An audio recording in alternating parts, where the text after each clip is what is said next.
Paul, Tommy Fury is finally coming to fruition, and it happens this Sunday in Saudi Arabia. This fight's an easy one for me to break down. This is, you're talking about two polar opposites. Two gentlemen who are undefeated. One is a power puncher. The other is a finesse footwork type of dude. One of them has gone 8 rounds with a high-level fighter. The other hasn't gone past 4. But to me, if you look at the tail of the tape here, Jake Paul's going to be he's an inch taller. He's a little heavier, and they're both orthodox.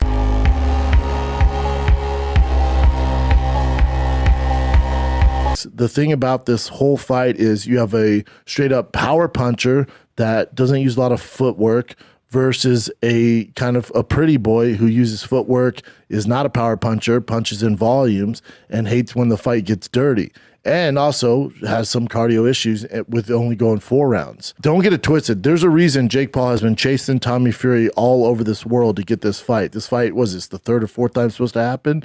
You know, and Jake Paul has lost money putting promotional dollars into it, and Tommy Fury saying his ribs hurt or he can't get in because of immigration, whatever reason he came up with, which I don't buy. And I have no animosity towards Tommy Fury in any facet. The stress on the facet joints increases even more as the intervertebral disc degenerates and becomes thinner. I just think this comes down to they're both inexperienced, but when you look at inexperience, I always look who's tougher, who wants it more. His dad and his brother, I think, advised him against this fight, and you know, there's some kind of back talk there, but why he didn't make the fight happen earlier. So I actually think there's a lot more pressure on Tommy Fury because he comes from boxing royalty. He's not very battle tested. You look at some of his opponents. Now people say, well, he has, 2 more fights than Jake Paul. Yeah, there's that. Tommy Fury in no facet joint. Anyone who has an eye for boxing is going to say this guy is a power puncher in any freaking facet joint. He punches in volume. He wants to stay outside. He hates when it gets dirty. This is a nightmare of a matchup for Tommy Fury. Jake Paul does not want to sit outside. Jake Paul isn't known for his footwork.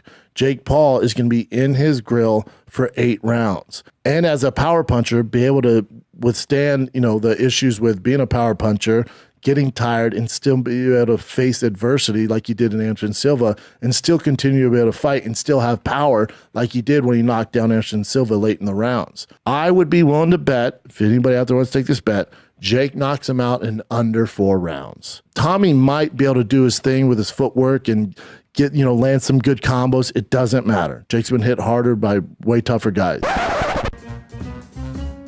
Hands are away from your face, and Damian Maia into the world that he's most comfortable. Maia that he's most uncomfortable at this range. This fight's brought to you by Naga World, the bedding resort in Cambodia. Oh, Ben Askren got taken. It's particularly Brazilian Jiu-Jitsu. Twice previously in his time and good in Philadelphia. Good decision versus Jay Haran. Nice leg kick. So he might be down a round or 2 going into the 3rd, maybe going into the 4th. But Jake can trade 3 Tommy Fury punches for 1 of his. All Jake needs is 1 open shot to land. Fury can land as many as he wants. It's not going to affect the fight. It's just not. He doesn't have power. He wasn't born with power. Now, does Tommy Fury do some things better than Jake Paul in boxing? Absolutely. He grew up boxing. He has a much more established amateur background. His brother's also the best heavyweight to ever do it. His dad was a fighter, so he grew up in that atmosphere. His fundamentals are better. But when it comes down to it, I would be willing to bet on a Jake Paul over Tommy Fury. I just think, A, Jake's tougher. B, stylistically, it's a nightmare for Tommy Fury. He wants to sit outside and look cute. Jake's can get in your grill. He's very good at dirty boxing. He has power inside that close range, and he has way more knockouts with less fights. I think Jake is easy as day, gets it done. I'm sure nerves are going to be there, but I'm willing to bet on Tommy Fury not be able to last 8 complete rounds with Jake Paul, who has better cardio, hits harder, and has a better mentality for the sport.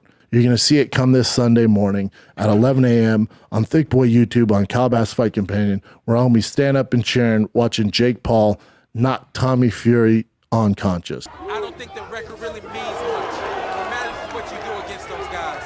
Looked over at them, it didn't seem to shake them. No one seemed to acknowledge what Logan Paul said, allow Jake to get close to you. As Jake Paul went forward.